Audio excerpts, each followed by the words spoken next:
प्रभु को महानामर धन्यवाद हो। पुनर्बार प्रभु आमान को तांको निकटवर्ती होगापाई सुजोग देइछन्ते। प्रथम आमानकर प्रभु ईश्वर को धन्यवाद देवा सहित आज उपासना को आपण मान को स्वागत एवं नमस्कार जनाए। आसंतु आज उपासना आरंभ करी आमने प्रार्थना करिबा। पवित्र मंगलमय स्वर्गस्थ पिता, तुम महत नामर धन्यवाद करुछु। प्रभु तुमर विश्वस्तता, तुमर आशीर्वाद सकल आम जीवन रे अवर्णनीय अटे। वर्णना के कल्पना करि पारिबु नाही तुमर से अनुग्रह को। प्रभु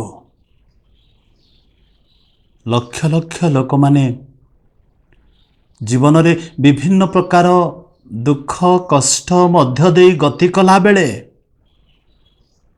तुमे आमान को अनुग्रह कल। आपणार महादयारे आमान को दया कल। आपणार विश्वस्तता आम प्रति प्रचुर परिमाण रे तुमे ढाली देल। आमे तुमर धन्यवाद करो।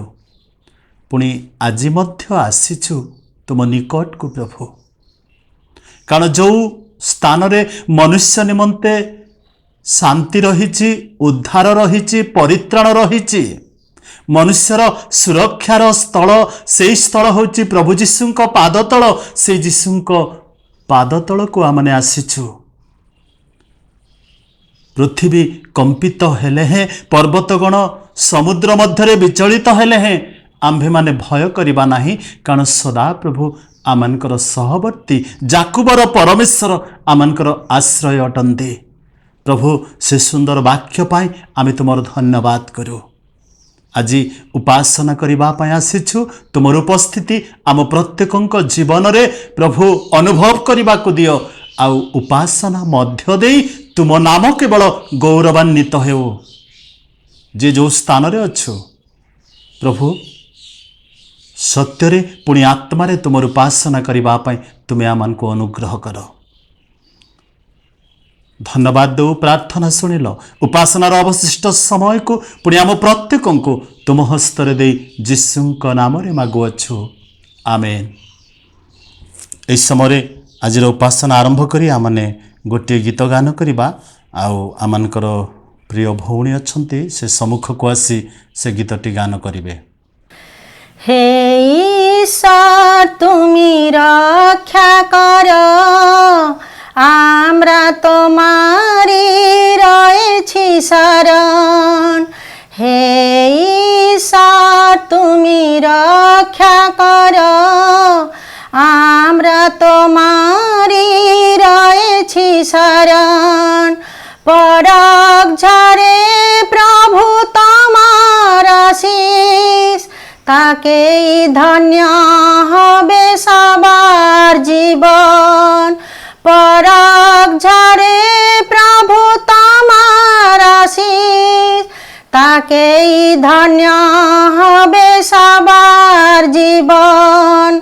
हे ईश्वर तुमी रक्षा कर, आम्रा तोमारी रयेछि शरण। संकटे विपदे तमाके डाकी, करी जे आर्तनाद सननाकी। संकटे विपदे तमाके डाकी, करी जे आर्तनाद सननाकी। निवेदित प्राण जाए शुद्ध प्राण, आलोए आलोए भरे जाबे जे मन।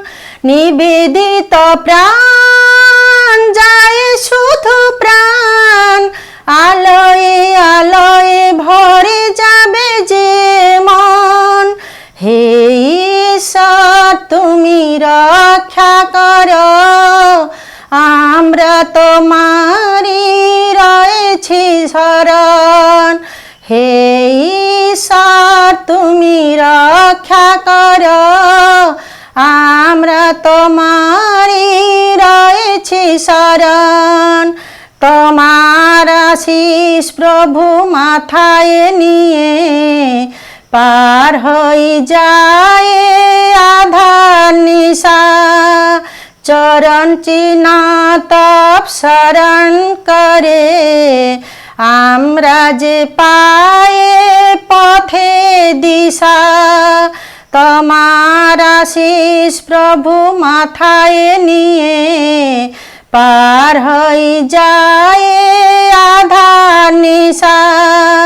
চরণ চিহ্ন তপ শরণ করে আমরা যে পায়ে পথে দিশা। তোমার করুণা দয়া না পালে কি দেবে আধার মনে প্রদীপ জেলে। তোমার করুণা দয়া না পালে কি দেবে আধার মনে প্রদীপ জেলে। চিত্ত সকল হক নির্মম, তোমারই আদেশ মেনে চলি সারাক্ষণ। চিত্ত সকল হক নির্মম, তোমারই আদেশ মেনে চলি সারাক্ষণ। হে ঈশ্বর তুমি রক্ষা করো, আমার তোমারই রয়েছি শরণ। হে ঈশ্বর তুমি রক্ষা করো, আমরা তোমারই রয়েছি শরণ। পরক ঝড়ে প্রভু তোমার আশীষ, তাকেই ধন্য হবে সবার জীবন।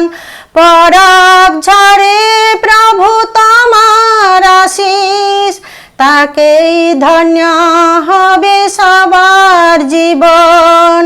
হে ঈশ্বর তুমি রক্ষা করো, আমরা তোমারই রয়েছি শরণ। হে ঈশ্বর তুমি রক্ষা করো, আমরা তোমারই রয়েছি শরণ। আমরা তোমারই রয়েছি শরণ, আমরা তোমারই রয়েছি শরণ। ସୁନ୍ଦର ଗୀତ ପାଇଁ ଧନ୍ୟବାଦ। ପ୍ରଭୁ ତାଙ୍କ ଦାସୀଙ୍କୁ ଆଶୀର୍ବାଦ କରନ୍ତୁ।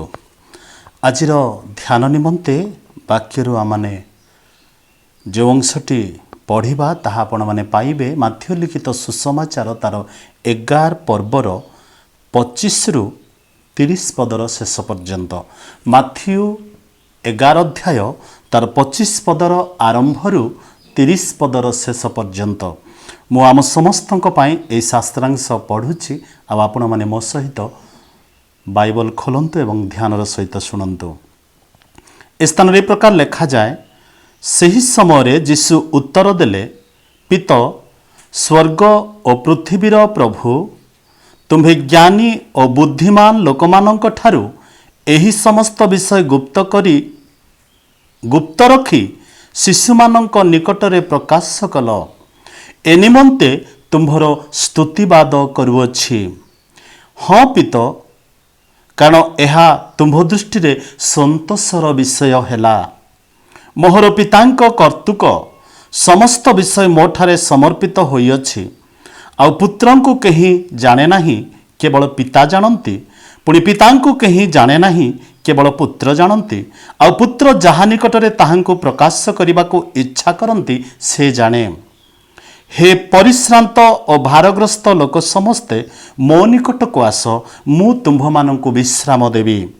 ମୋହର ଜୁଆଳି ଆପଣା ଆପଣା ଉପରେ ଘେନ, ପୁଣି ମୋ ନିକଟରୁ ଶିଖ, କାରଣ ମୁଁ ମୃଦୁଶୀଳ ଓ ନମ୍ରଚିତ, ଆଉ ତୁମ୍ଭେମାନେ ଆପଣା ଆପଣା ଆତ୍ମାରେ ବିଶ୍ରାମ ପାଇବ। ଜଣୁ ମୋହର ଜୁଆଳି ସହଜ ଓ ମୋହର ଭାର ଉଶ୍ୱାସ। ପ୍ରଭୁ ଏହି ପଠିତ ବାକ୍ୟରେ ଏବଂ ଶ୍ରବଣରେ ଆମ ପ୍ରତ୍ୟେକଙ୍କୁ ଆଶୀର୍ବାଦ କରନ୍ତୁ। प्रभु का नाम धन्य हो। पुनर्बार से आमान जीवन रे अनुग्रह कले उपासना करबा पाई। आज देशर अवस्था आमे समस्ते जानू। लोक माने एपर्यंत समस्या मध्यरे कालातिपात करुछन्ति, किंतु ईश्वर को वाक्य आमान को सब बेले सांत्वना दिए। जेतेबेले आमे निरुत्साह, जेतेबेले आमाने अभावग्रस्त रे जीवन काटू, आ जेतेबेले आमानकर जीवन विभिन्न प्रकार परिस्थिति रे सम्मुखीन हुए, से समय जेतेबेले ईश्वर को वाक्य निकट को जीवा, तांको वाक्य आमान को सांत्वना दिए। आजिर वाक्य आमाने अति परिचित अंशटी पढ़िलु। आव स्थान रे प्रभु जीशु ख्रीष्ट आपना शिष्य मानंकु आदेश देउछन्ति, आपनार 12 शिष्यंकु। आमाने 25 रु 30 पद पढ़िलु, किंतु आमर मुख्य चिंता हैला 29 आउ 30 पद। तेणु आजिर चिंता निमंते मु आपण मानक सम्मुखरे एई प्रसंग रखिबा को चाहे। जीशुंक सहित एक समजुआली रे बंधा जीवा, जीशुंक सहित समजुआली रे बंधा जीवा। जीशुंक सहित समजुआली रे बंधा जीवार अर्थ ताहांक सहित चालिबा। ताहांक सहित चालिबार अर्थ आमानकर प्रतिटी स्टेप प्रभुंक सहित रे चालिबा। आ प्रति स्टेप प्रभुंक सहित रे चालिबार अर्थ जदि आमाने बुझिबा पई इच्छा करिबा, ताहेले आमानकर जीवनर प्रति मुहूर्त को, प्रति अवस्था को, प्रति क्षण को तांको इच्छा सम्मुखरे समर्पण करिबा। प्रिय प्रभुंक लोक माने अस्थिर जगतरे, जो जगतरे आज शांतिर अभाव, जो जगतरे आज प्रेमर अभाव, जो जगतरे आज आत्मिक जीवन वृद्धि पाइबार अभाव लगी रही। ईश्वर का वाक्य आमने जेतेबेले देखू, पाउल जेतेबेले गालातिय मंडली को पत्र लिखिले, तार 5 अध्यायर 1 पदरे स्वाधीनता निमंते ख्रीष्ट तुम्भमान को मुक्त करी अछंती, अतएव स्थिर होई रुह, आउ दासत्व जुआली रे आउ थरे जोचा न जाओ। आमे जेतेबेले चिंता करिबा आमानकर पूर्व जीवन, अर्थात जो समय प्रभु जीशु ख्रीष्टंक निकट को आमाने आसिलु, मु जाने कहार अनुभूति कि प्रकार अच्छी, किंतु मो अनुभूति मु कहिबी। जेतेबेले प्रभु को प्रथम रे आमे ग्रहण कलु, आमानकर जीवन संपूर्ण भिन्न थिला। प्रार्थनार जीवन, उपासनार जीवन, वाक्य पठनर जीवन, आ से समय जगतर बड़ बड़ विषय भी सामान्य परि मन हुए जेतेबेले जने व्यक्ति प्रभुंक निकट को आसे। किंतु पाउल कहिले गालातिय मंडली को जेतेबेले पत्र लिखिले, से मान को मने पकई दउछंती, स्वाधीनता निमंते ख्रीष्ट तुमान को मुक्त करि अछंती, स्थिर होई रुह। प्रिय प्रभुंक लोक माने आसंतु समीक्षा करिबा। मु प्रभुंक निकट को आसीबा परे जो स्वाधीन मो जीवन रे मु लाभ कली, मु कौन स्थिर ही रही कि?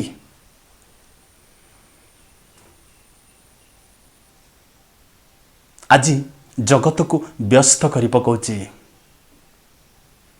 जेहेतु आमानक जीवन रे स्वाधीनता पसंद करू।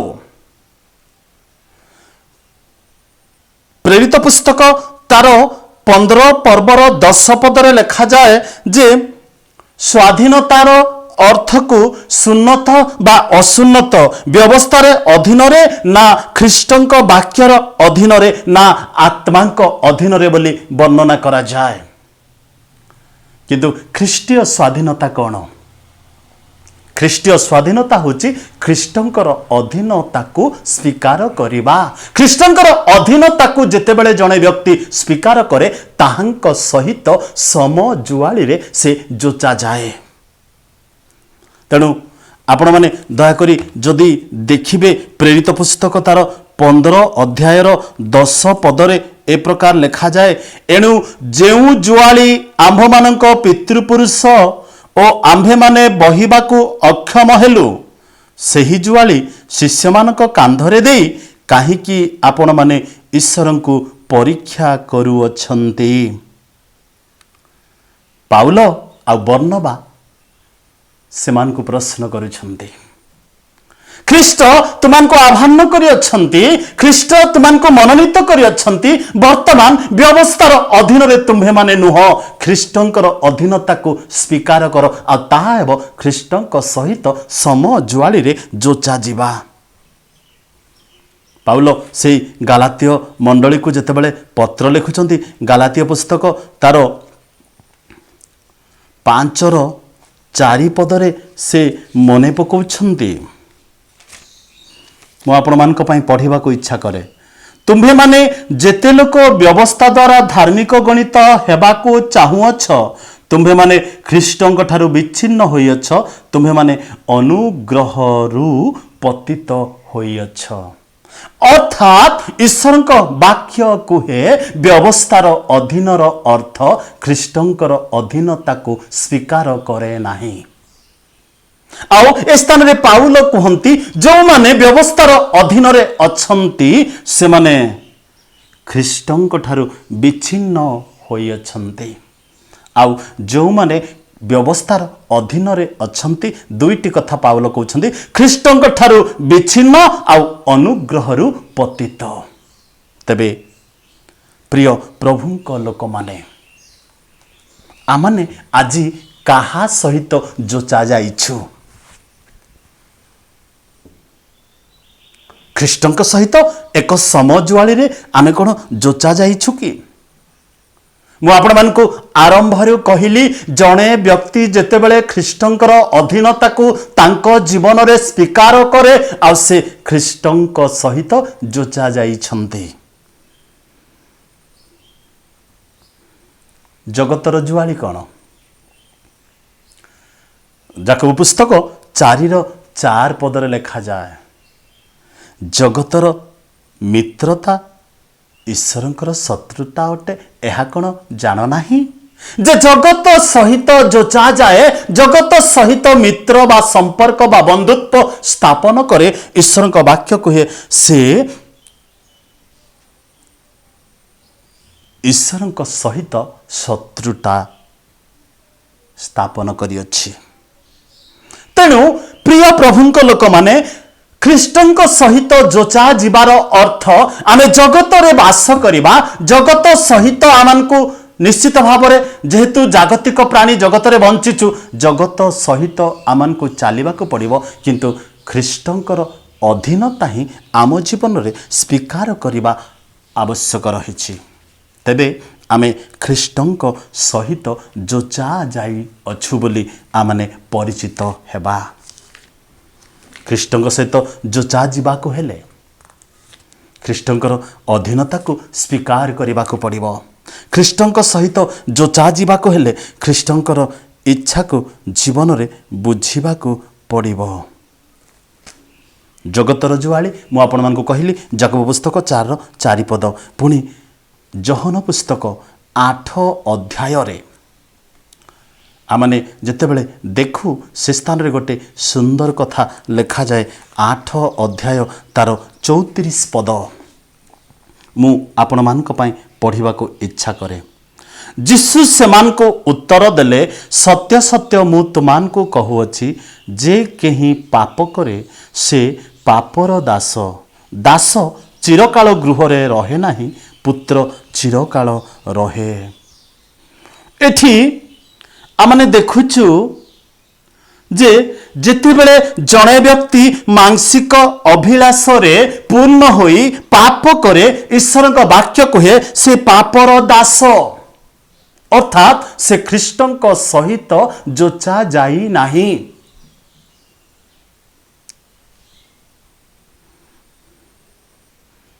ପାପର ଦାସ ଖ୍ରୀଷ୍ଟଙ୍କର ଅଧୀନତାକୁ ତା ଜୀବନରେ ସ୍ୱୀକାର କରେ ନାହିଁ।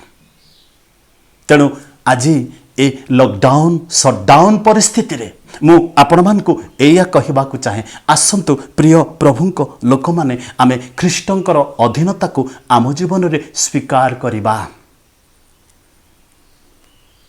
ସବୁବେଳେ ମନେ ପଡ଼ୁଛି ଆମେରିକା ପରି ଶକ୍ତିଶାଳୀ ରାଷ୍ଟ୍ର, ଯେ କି ଜ୍ଞାନରେ, ଧନରେ, ବୁଦ୍ଧିରେ ଟିକିଏ ବି କମ୍ ନାହିଁ, କିନ୍ତୁ ସେ ମଧ୍ୟ କରୋନା ଭାଇରସ ସମ୍ମୁଖରେ ହାରି ଯାଇଛି।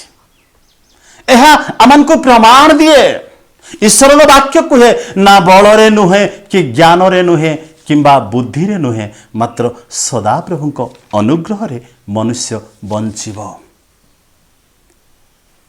ଅର୍ଥାତ୍ ଯେଉଁମାନେ ଜଗତକୁ ମିତ୍ର କରନ୍ତି, ଯେଉଁମାନେ ଜଗତ ସହିତ ବନ୍ଧୁତ୍ୱ ସମ୍ପର୍କ ସ୍ଥାପନ କରନ୍ତି ଆଉ ମାଂସିକ ଅଭିଳାଷ ଦ୍ୱାରା ବଶୀଭୂତ ହୋଇ ପାପ କରନ୍ତି, ଈଶ୍ୱରଙ୍କ ବାକ୍ୟ କୁହେ ସେମାନେ ପାପର ଦାସ, କିନ୍ତୁ ଖ୍ରୀଷ୍ଟଙ୍କର ସହିତ ଯୋଚା ଯାଇ ପାରିବେ ନାହିଁ। ତେଣୁ ରୋମିଓ ପୁସ୍ତକ 8 ପଦରେ ଲେଖାଯାଏ, ଯେଉଁମାନେ ଶରୀରର ବଶରେ ଅଛନ୍ତି ସେମାନେ ଈଶ୍ୱରଙ୍କର ସନ୍ତୋଷ ପାତ୍ର ହୋଇପାରନ୍ତି ନାହିଁ। ଅନ୍ୟ ଭାଷାରେ କହିବାକୁ ଗଲେ ଖ୍ରୀଷ୍ଟଙ୍କ ସହିତ ସମଜୁଆଳିରେ ଯୋଚା ଯାଇ ପାରନ୍ତି ନାହିଁ। କୋଉମାନେ? ଯେଉଁମାନେ ଶରୀରର ବଶରେ ଅଛନ୍ତି। ତେଣୁ ରୋମିଓ ପୁସ୍ତକ 7 ଅଧ୍ୟାୟରେ ପାଉଲ ମନେ ପକାଇ ଦେଉଛନ୍ତି 5 ଆଉ 6 ପଦରେ, ଯେତେବେଳେ ଆମ୍ଭେ ଶରୀରର ବଶରେ ଥିଲୁ ସେତେବେଳେ ବ୍ୟବସ୍ଥା ଦ୍ୱାରା ପାପାଭିଳାଷ ଗୁଡ଼ାକ ଆମ୍ଭମାନଙ୍କ ଅଙ୍ଗ ପ୍ରତ୍ୟଙ୍ଗ ମଧ୍ୟରେ ମୃତ୍ୟୁ ନିମନ୍ତେ ଫଳ ଉତ୍ପନ୍ନ କରିବାକୁ କାର୍ଯ୍ୟ ସାଧନ କରୁଥିଲା। ଏ ସ୍ଥାନରେ ଆମେ ଦେଖୁଛୁ ଯେ ପୁରାତନ ଭାବରେ ଆମେ ଦାସ୍ୟକର୍ମ କରି ଆମେ ମୃତ୍ୟୁ ନିମନ୍ତେ ଫଳ ଉତ୍ପନ୍ନ କରୁଥିଲୁ। ତେଣୁ 6 ପଦରେ ଲେଖା ଅଛି, କିନ୍ତୁ ଯଦ୍ୱାରା ଆମ୍ଭେମାନେ ଆବଦ୍ଧ ଥିଲୁ ସେଥିପ୍ରତି ମୃତ ହୋଇ ଆମ୍ଭେମାନେ ଏବେ ବ୍ୟବସ୍ଥାରୁ ମୁକ୍ତ ହୋଇଅଛୁ। ଏଣୁ ଆମ୍ଭେମାନେ ଆକ୍ଷରିକ ପୁରାତନ ଭାବରେ ଦାସ୍ୟକର୍ମ ନ କରି ଆତ୍ମାର ନୂତନ ଭାବରେ ଦାସ୍ୟକର୍ମ କରୁଅଛୁ। ପୁରାତନ ସ୍ୱଭାବ ଜଗତର ମିତ୍ରତା, ଖ୍ରୀଷ୍ଟଙ୍କ ସହିତ ଶତ୍ରୁତା, ନୂତନ ସ୍ୱଭାବ ଆତ୍ମାଙ୍କ ବଶରେ ରହି ଖ୍ରୀଷ୍ଟଙ୍କ ସହିତ ଯୋଚା ଯାଇ ଉତ୍ତମ କର୍ମ କରି ତାଙ୍କ ରାଜ୍ୟ ନିମନ୍ତେ ପ୍ରସ୍ତୁତ ହେଉଅଛୁ। ତେଣୁ ଯୀଶୁଙ୍କ ସହିତ ଯୋଚା ହେଲେ 3ଟି ବିଷୟ ଆମ ଜୀବନରେ ଲାଭ ହୁଏ। ତାହାଙ୍କର ସାମର୍ଥ୍ୟ ଆମ ଜୀବନରେ ଯୋଗ ହୁଏ। ଯୀଶୁଙ୍କ ସହିତ ଯେତେବେଳେ ଆମେ ଯୋଚା ଯିବା, ତାହାଙ୍କ ଜୁଆଳିରେ ଯୋଚା ଯିବା, ପ୍ରଥମ ଲାଭ ତାହାଙ୍କର ସାମର୍ଥ୍ୟ ଆମ ଜୀବନରେ ଯୋଗ ହୁଏ। ପାଉଲଙ୍କ କଥା ଆମେ ସମସ୍ତେ ଜାଣୁ।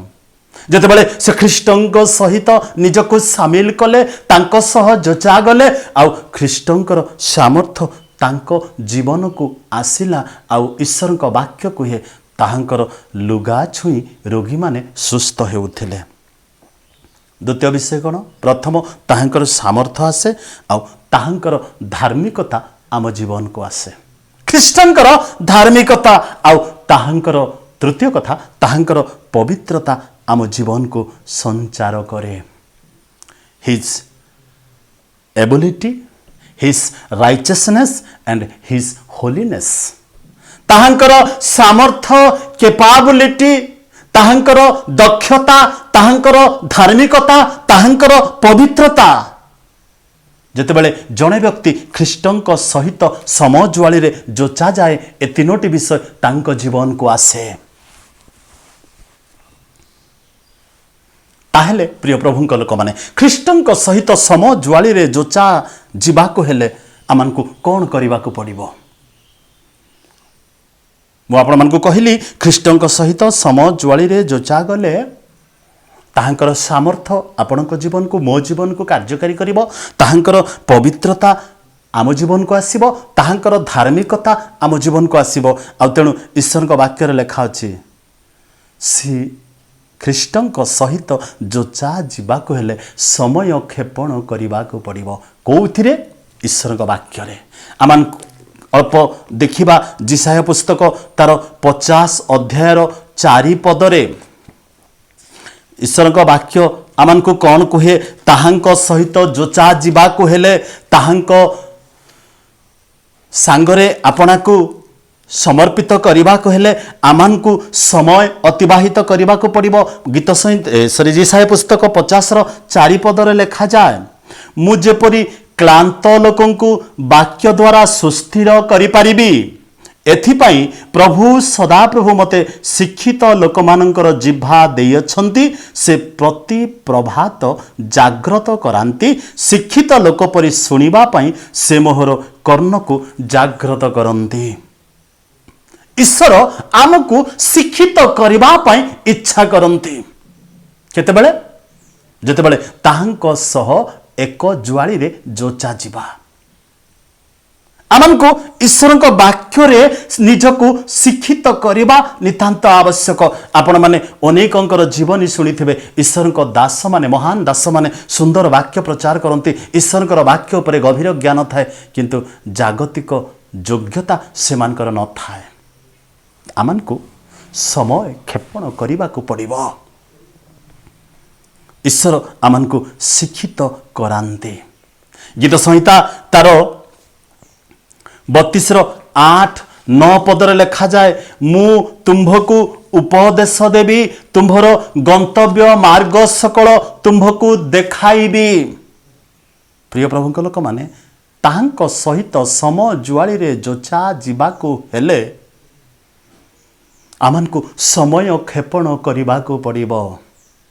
ଈଶ୍ୱରଙ୍କର ବାକ୍ୟ କେତେ ଜଣ ଆମେ ପଢ଼ୁ, କେତେ ସମୟ ପଢ଼ୁ? 32ର 8 ପଦରେ ଲେଖାଯାଏ, ମୁଁ ତୁମ୍ଭକୁ ଉପଦେଶ ଦେବି ଓ ତୁମ୍ଭର ଗନ୍ତବ୍ୟ ମାର୍ଗ ଶିଖାଇବି, ମୁଁ ତୁମ୍ଭ ଉପରେ ଆପଣା ଦୃଷ୍ଟି ରଖି ତୁମ୍ଭକୁ ମନ୍ତ୍ରଣା ଦେବି। ତୁମ୍ଭେମାନେ ବୁଦ୍ଧିହୀନ ଅଶ୍ପ କି ଖଚର ପରି ହୁଅ ନାହିଁ, ସେମାନଙ୍କୁ ଦମନ କରିବା ପାଇଁ ବାଘ ଓ ଲଗାମ ଦେବାର ଆବଶ୍ୟକ, ନହେଲେ ସେମାନେ ତୁମ୍ଭ କତିକି ଆସିବେ ନାହିଁ।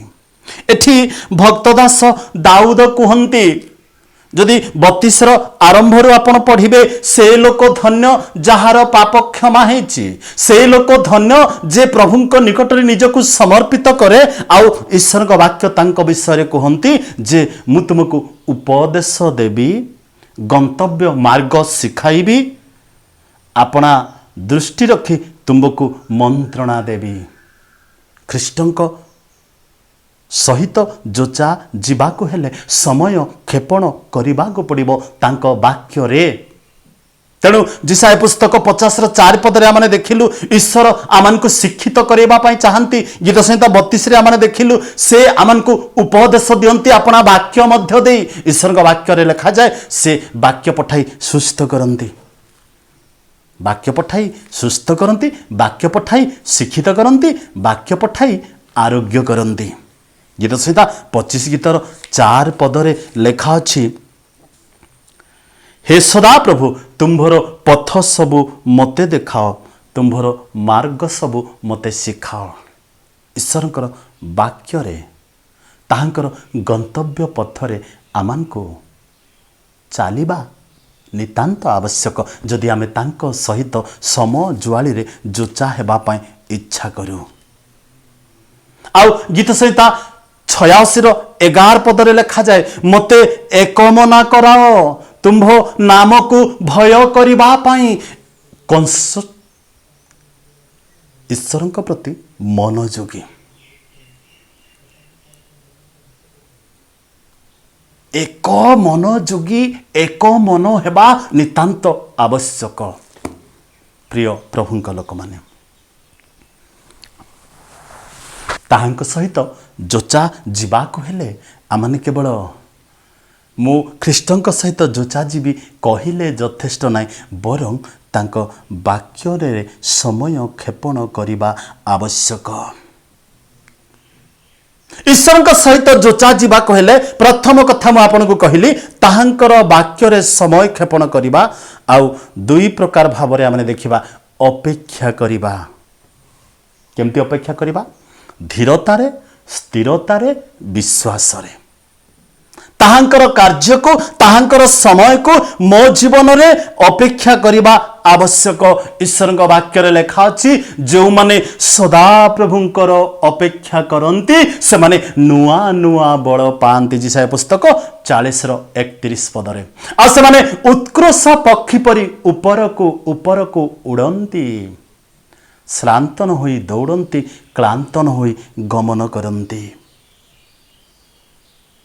ख्रीष्टଙ୍କ सहित सम जुआली रे जोचा जीवाकु हेले आमानक जीवन रे तीनोटी विषय करिबा नितांत आवश्यक। प्रथम कथा समय क्षेपण करिबा ईश्वरक वाक्य रे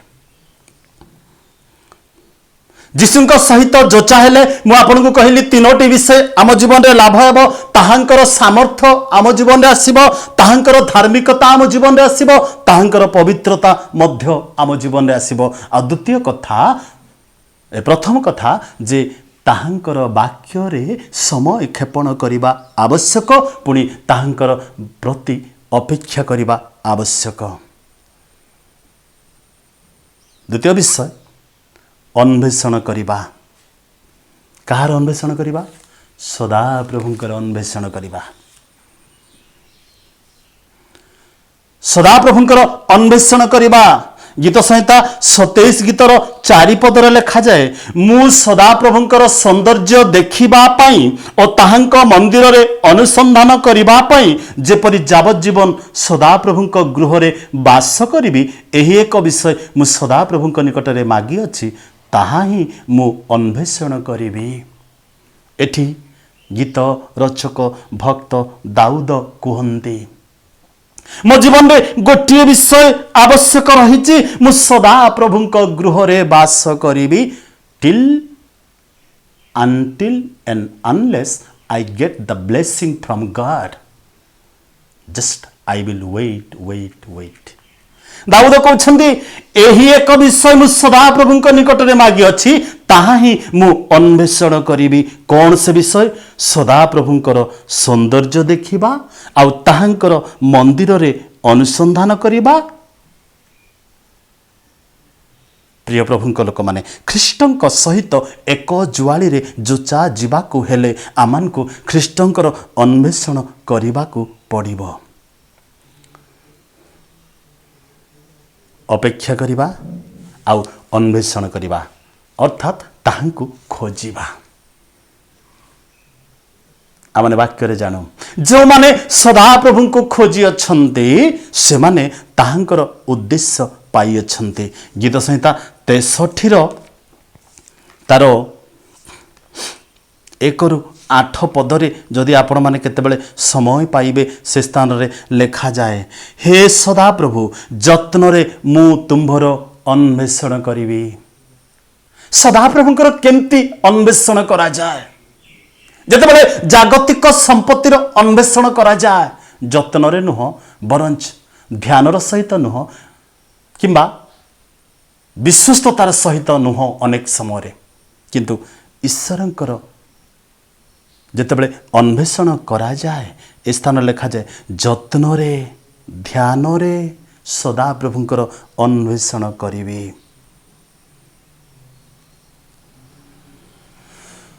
दैनंदिन जीवन प्रार्थना रे कटाइबी। मोर दैनंदिन जीवन सदा प्रभुंक सहित तांको वाक्य रे आमोद करिबी। ताहा होची ख्रीष्टंक निमंते अन्वेषण करिबा। दैनिक प्रार्थना रे समय काटिबी दैनिक वाक्य ध्यान करिबी कारण वाक्य लेखा जाए मनुष्य केवल रोटी रे बंचे ना मात्र ईश्वरंकर प्रत्येक मुखर निर्गत प्रत्येक वाक्य रे बंचे। ମାଥ୍ୟୁ 4:4 ପଦରେ ଲେଖାଯାଏ, ଈଶ୍ୱରଙ୍କର ବାକ୍ୟର ଅନ୍ୱେଷଣ କରିବା ହେଉଛି ଜଣେ ଅନ୍ୱେଷୀ ବ୍ୟକ୍ତିର କର୍ତ୍ତବ୍ୟ, ଅର୍ଥାତ୍ ଖ୍ରୀଷ୍ଟଙ୍କ ସହିତ ଯୋଚା ଯିବା ବ୍ୟକ୍ତିଙ୍କର କର୍ତ୍ତବ୍ୟ। ତେଣୁ ଏ ସ୍ଥାନରେ କୁହାଯାଏ ଅନ୍ୱେଷଣ କରିବା। ଆପଣ ଯଦି ଦେଖିବେ ମୋ ସହିତ ଆମମାନଙ୍କର ସମୟର ସ୍ୱଳ୍ପତା ଦୃଷ୍ଟିରୁ ମୁଁ ପଢ଼ିବାକୁ ଇଚ୍ଛା କରୁନାହିଁ। ଏବ୍ରି ପୁସ୍ତକରେ 2ଟି ସ୍ଥାନରେ ଲେଖା ଅଛି, କିନ୍ତୁ ମୁଁ ଗୋଟିଏ ଅଂଶ ପଢ଼ିବା ପାଇଁ ଭାବୁଛି ଯେ ଏବ୍ରି ପୁସ୍ତକ ତାର 3:7 ପଦରେ, ଏବ୍ରି 3:7 ପଦରେ ଏବ୍ରି ପୁସ୍ତକର ଲେଖକ କହୁଛନ୍ତି ସଦାପ୍ରଭୁଙ୍କର କେମିତି ଅନ୍ୱେଷଣ କରିବା। ଅତଏବ ପବିତ୍ର ଆତ୍ମା ଯେପରି କହନ୍ତି, ଆଜି ଯଦି ତୁମ୍ଭେମାନେ ତାହାଙ୍କ ବାଣୀ ଶୁଣ। 8 ପଦରେ, ଯେପରି ବିରକ୍ତି ଜନ୍ମାଇବା ସ୍ଥାନରେ ଓ ପ୍ରାନ୍ତରରେ ପରୀକ୍ଷା ଦିନରେ ଘଟିଥିଲା, ସେପରି ଆପଣା ଆପଣା ହୃଦୟ କଠିନ ନ କର। ପୁଣି ସେଇ ଏବ୍ରି 4:7 ପଦରେ ଲେଖା ଅଛି, ଆଉ ଗୋଟିଏ ଦିନ ଅର୍ଥାତ୍ ଆଜି ଦିନ ନିରୂପଣ କରି ଏତେ କାଳ ପରେ ଦାଉଦଙ୍କ ଗ୍ରନ୍ଥରେ କହନ୍ତି, ଯେପରି ପୂର୍ବରେ କୁହାଯାଇଅଛି, ଆଜି ଯଦି ତୁମ୍ଭେମାନେ ତାହାଙ୍କ ବାଣୀ ଶୁଣ, ଆପଣା ଆପଣା ହୃଦୟ କଠିନ ନ କର। ଖ୍ରୀଷ୍ଟଙ୍କର ଅନ୍ୱେଷଣ କରିବା ସମୟରେ ଈଶ୍ୱରଙ୍କ ବାକ୍ୟ ଆମମାନଙ୍କୁ କୁହେ, ଯତ୍ନରେ ତାହାଙ୍କର ଅନ୍ୱେଷଣ କରିବି, ତାହାଙ୍କର ବାକ୍ୟର ଅବାଧ୍ୟ ହେବି ନାହିଁ, ଧ୍ୟାନର ସହିତ ଈଶ୍ୱରଙ୍କର ବାକ୍ୟକୁ ଶୁଣିବି, ପ୍ରାର୍ଥନାରେ ସମୟ କାଟିବି।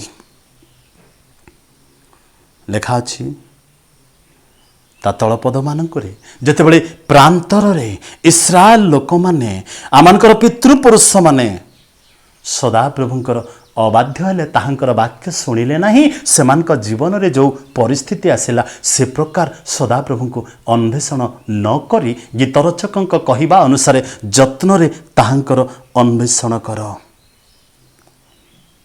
ପ୍ରିୟ ପ୍ରଭୁଙ୍କ ଲୋକମାନେ, ଆମମାନଙ୍କର ଅବାଧ୍ୟତା, ଆମମାନଙ୍କର ଅମନୋଯୋଗୀ ସତ୍ତ୍ୱେ ଈଶ୍ୱର ଆମମାନଙ୍କୁ ଅନୁଗ୍ରହ କରିଅଛନ୍ତି। ଆଉ ଆଜି ମଧ୍ୟ ସେ କୁହନ୍ତି, ମୋହର ଅନ୍ୱେଷଣ କର, ଆଉ ମୁଁ ତୁମାନଙ୍କ ସମ୍ମୁଖରେ ନିଜକୁ ପ୍ରକାଶ କରିବି।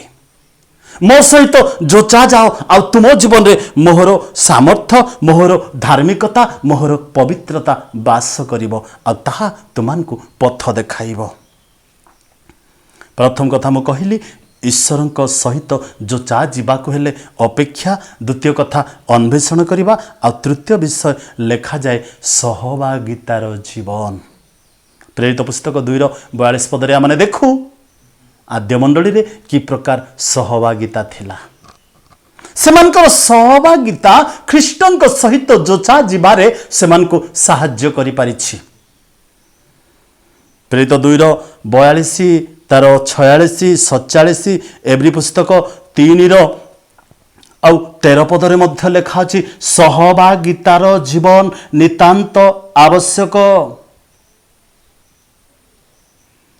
ଏବ୍ରିର 3:13 ପଦରେ, କିନ୍ତୁ କାଳେ ପାପର ପ୍ରବଞ୍ଚନା ଦ୍ୱାରା ତୁମାନଙ୍କ ମଧ୍ୟରୁ କେହି କଠିନ ମନା ହୁଏ, ଏଥି ନିମନ୍ତେ ଆଜି ସୁଯୋଗ ଥାଉ ଥାଉ ପ୍ରତିଦିନ ପରସ୍ପରକୁ ଉତ୍ସାହ ଦିଅ। ପରସ୍ପର ସହଭାଗିତାର ଜୀବନ ନିତାନ୍ତ ଆବଶ୍ୟକ।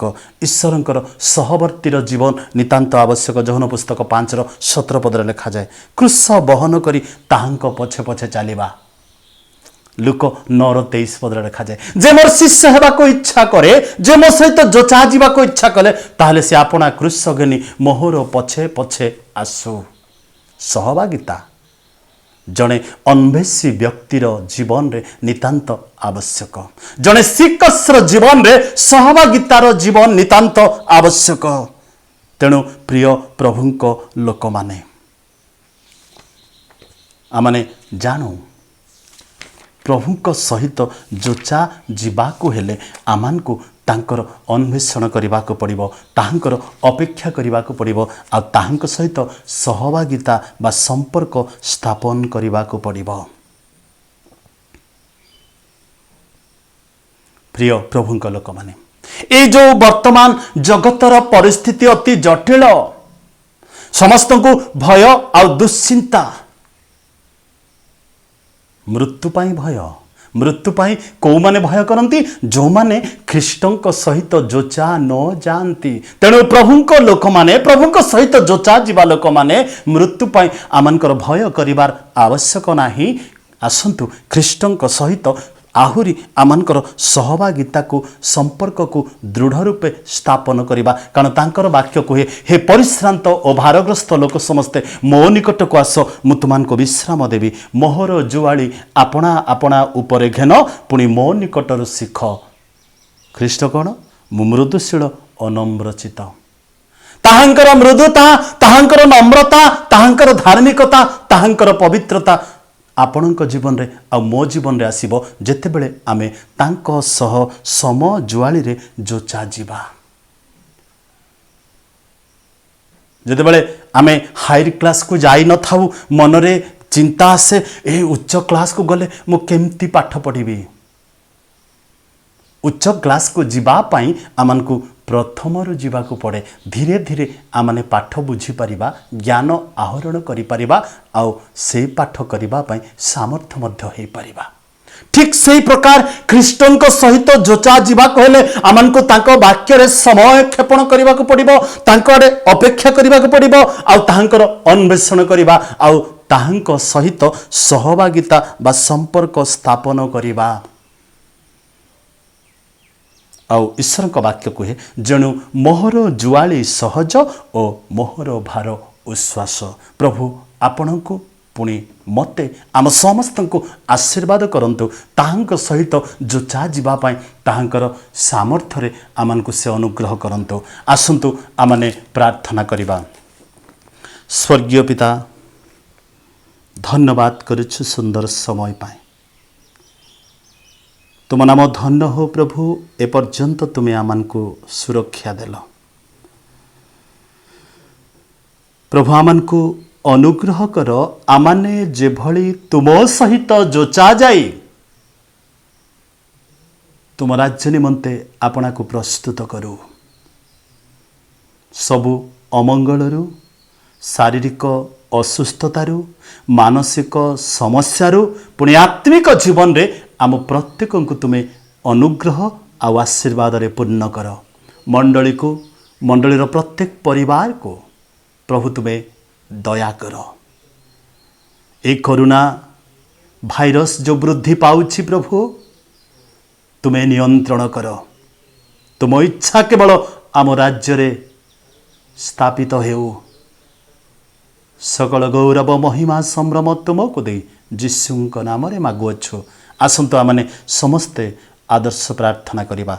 आह्यमान को स्वर्गस्थ पिता तुम्भ नाम पवित्र बोली मान्य हेउ तुम राज्य आसु जेपरि स्वर्ग रे सेहिपरि पृथ्वी रे तुमर इच्छा सफल हेउ।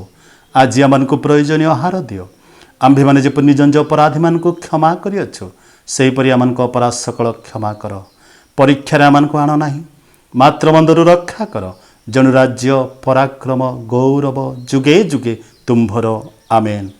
पिता ईश्वरंक प्रेम पुत्र प्रभु जीशुंक अनुग्रह पवित्र धर्मात्मांक शांति शक्ति सुमधुर सहभागिता आम प्रत्येकंक सहित रे पुणी तुमठारे भरोसा रखुतिबा समस्त साधु संतंक सहित रे तुमर द्वितीय आगमन पर्यंत संगे संगे हेउंतु आमेन। समस्तंक नमस्कार।